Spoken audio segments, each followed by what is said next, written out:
Pergunta do café de hoje: como amenizo as características do meu temperamento?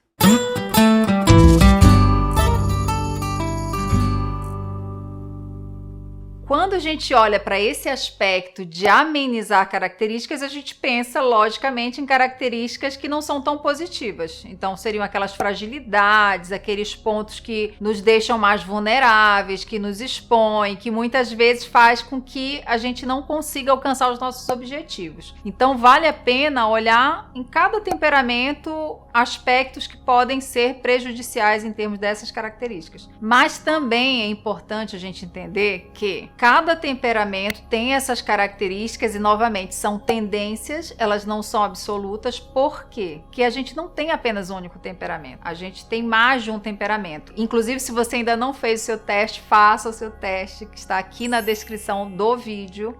Clica no link, faça o teste para saber qual que é o seu temperamento principal. Por que é importante você saber qual que é o seu temperamento principal? Porque a partir daí você vai começar a observar quais são essas características que ele tem que predominam e quais são aquelas que você de repente precisa trabalhar mais, ou amenizando ou potencializando. Então eu vou destacar aqui algumas características dos temperamentos que podem vir a ser algo que possa fazer com que a pessoa tenha dificuldade de se desenvolver, de conseguir realizar os seus objetivos a partir dessas características. E como também pode amenizar essas características através da imagem. É o único processo, é a única forma de se trabalhar isso? Não, definitivamente não. Tem muitas formas de se trabalhar. Tem muitas ferramentas, inclusive, que eu utilizo nos meus processos para trabalhar essas características que precisam ser potencializadas ou amenizadas. Mas nesse vídeo eu vou destacar a questão da imagem, da linguagem visual. O temperamento colérico, por exemplo, costuma ter muito uma questão recorrente, que é a questão de ela ter uma imagem muito forte, muito imponente, muitas vezes agressiva. E o que acontece? Na maioria das vezes, dependendo do contexto em que ela está, porque lembra que sempre quando a gente fala de temperamentos, e eu sempre friso isso, que não é absoluto, são tendências, então dependendo do contexto em que essa pessoa está, essa característica, por exemplo, de intimidar pode ser até positiva ou negativa. Eu já tive clientes que gostariam e, no caso, reforçaram características de imponência, de força e de agressividade na imagem, porque para ela era interessante isso, que ela trabalhava com o público e ela sentia, percebia, dentro desse contexto, que ela precisava impor através da imagem dela. Então ela quis reforçar essas características. Geralmente é isso que acontece? Não. Isso daí foi um caso. Geralmente a pessoa que tem, por exemplo, esse temperamento, que tem essa força no olhar muito impositivo, ela nem se dá conta disso. Muito pelo contrário, ela muitas vezes é mal interpretada em função dessa força que ela tem na imagem.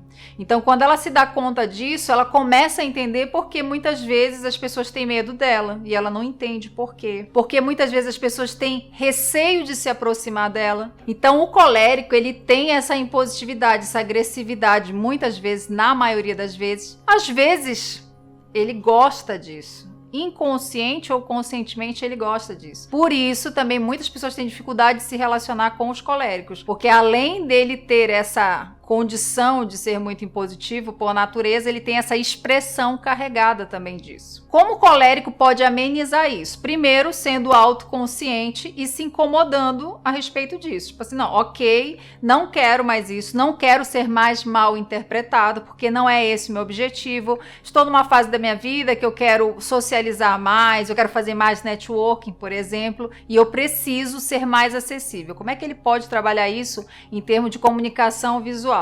Observar quais são as suas escolhas, procurar deixar a sua comunicação mais fluida. Então, como é que ele pode trabalhar isso? Observar quais são as cores que ele está escolhendo. Então, por exemplo, se ele escolhe no seu dia a dia, no seu vestuário, muito cores duras, cores mais frias, cores mais fortes, como vermelho, preto, ele pode suavizar essa imagem usando mais tons pastéis, isso de um modo intencional. Temperamento melancólico. O temperamento melancólico, ele também tem essa característica. Não é tão impositivo quanto o colérico, ele não transmite necessariamente uma agressividade, mas ele tem uma seriedade que pode e é muitas vezes mal interpretada. Acaba causando um distanciamento muito grande e uma comunicação de frieza. Então, inconscientemente, ele afasta as pessoas, principalmente quando ele está sério, concentrado, preocupado com alguma coisa. Então, como que ele trabalha? Ele ameniza essa condição. Se a intenção dele, novamente, é socializar,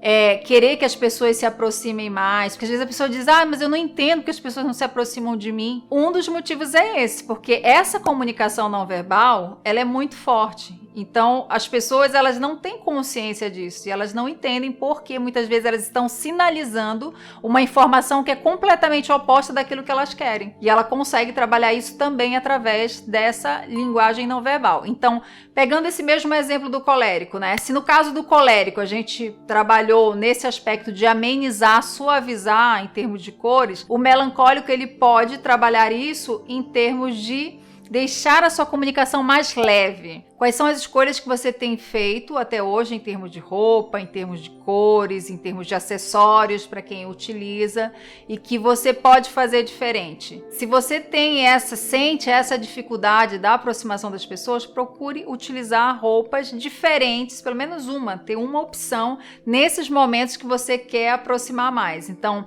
o que seria nesse caso? Usar um acessório mais chamativo, por exemplo, que tem bastante da energia da alegria, da expansividade, cores, alternar essas cores, usar uma mistura de cores equilibrada, de certa forma, isso também inconscientemente você se destaca. Pensa num ambiente, uma pessoa que está, por exemplo, com uma camisa na cor escura, preta, por exemplo, e outra com uma camisa estampada. Quem que vai chamar mais atenção? Aqui o objetivo, não estou falando ser mais bonito ou não, e sim no sentido de se destacar. Só para pontuar essa diferença e o que quero que você observe dentro desse entendimento. Temperamento sanguíneo. Uma das dores do sanguíneo que eu costumo observar e que também me é trazido muito é não ser levado a sério. Então, assim, existem muitos sanguíneos que têm dificuldade de se impor, às vezes no ambiente de trabalho, no ambiente familiar. É como se as opiniões, o posicionamento daquela pessoa não valesse a pena.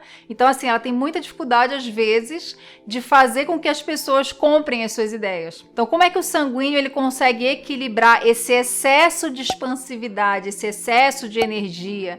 Ele consegue trabalhar exatamente no sentido oposto disso. Então, ele também vai fazer essa observação. Então, se usa muitas cores, muito estampado, é interessante, pelo menos em momentos pontuais em que ele queira transparecer mais autoridade, por exemplo, no ambiente de trabalho, a pessoa tem um cargo de chefia e ela sente dificuldade, sente que os subordinados dela, ninguém ouve o que ela fala, ninguém respeita, então vale a pena investir numa comunicação mais impositiva. Então vai usar tons mais sóbrios, mais escuros, o vermelho, por exemplo, o preto, logicamente que dentro daquilo que a pessoa considera agradável. Porque assim, cores existem diversas tonalidades. Não existe isso da pessoa, eu não gosto do vermelho, não fico me sentindo bem com a cor vermelha. É porque a pessoa ela não conhece ainda qual que é o vermelho que melhor favorece a ela. E como eu tô falando aqui, não é a pessoa mudar todo o guarda-roupa, todos os seus acessórios, todas as suas opções, não. Mas ter pelo menos uma peça coringa para aquela situação especial em que ela sente que ela precisa mais equilibrar uma característica que não é tão favorável para ela do seu temperamento. Temperamento fleumático. Lembra que o temperamento fleumático ele costuma ter uma dificuldade, muitas vezes ele traz essa dor que é da passividade. Isso significa dizer que todos os fleumáticos têm essa condição? Não, mas é muito recorrente essa queixa do fleumático de sentir que se não for muito interessante, valer muito a pena, por exemplo, fazer um determinado movimento em determinada direção, ele prefere ficar na dele que ele está ganhando. Então, como que o fleumático ele consegue trabalhar dentro desse entendimento? Trabalhar com cores mais intensas. E assim, sempre quando for pensar nisso, é fazer isso de um modo intencional, tá? Não é, eu vou colocar e deu. Não, é fazer como se fosse uma âncora. Eu gosto muito de trabalhar nesse sentido. De você usar aquela informação como âncora para te deixar presente para o teu objetivo. Ah, mas eu não gosto de determinada cor. Tá, mas qual que é o meu objetivo? Eu gosto dos resultados que eu estou tendo? A partir daí, você traça uma estratégia. O que eu preciso fazer? E às vezes são pequenas mudanças. Porque essas pequenas mudanças não são elas necessariamente que vão te levar para o teu objetivo, para o teu resultado, mas elas vão te tirar do lugar onde você está e vão te fazer conseguir enxergar a situação sob outra perspectiva. E se você quer conhecer muito mais a respeito desse universo que é vasto de autoconhecimento associado aos 4 temperamentos, clica no link na descrição desse vídeo que lá eu vou te falar muito mais a respeito desse assunto. Um beijo, nos vemos no próximo café.